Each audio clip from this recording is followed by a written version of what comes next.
思ったことね、まあ最高のシーズンだったと思いますが、そのね、あとクライマックスファイナルステージがあったじゃないですか、日本シリーズ前に。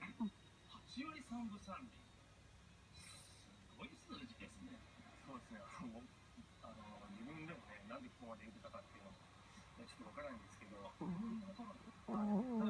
っかりと、いいなんですかね、感覚では、打席に入ってたと思うので、ご自身ファイナルステージの頃は、神ってるなみたいな感じだったんですか？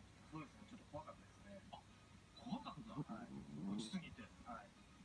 すごい状態だった。自分いい入り方したんでね、多分気持ちの中で自分でボールを見ていくよりも、何も考えずに無心でいけば、打てるっていう感覚が、数打席のうちに来たんじゃないかなと。難しいボールもすごくスムーズに出てますよね。よくアスリートの方がゾーンに入るっておっしゃいますが、田中さんまさにそういう感じだったんでしょうか？そうですね、なんかバットに当たればヒットになるんじゃないかなっていう感覚は。そんな田中さんで今シーズンご自身の中で一番印象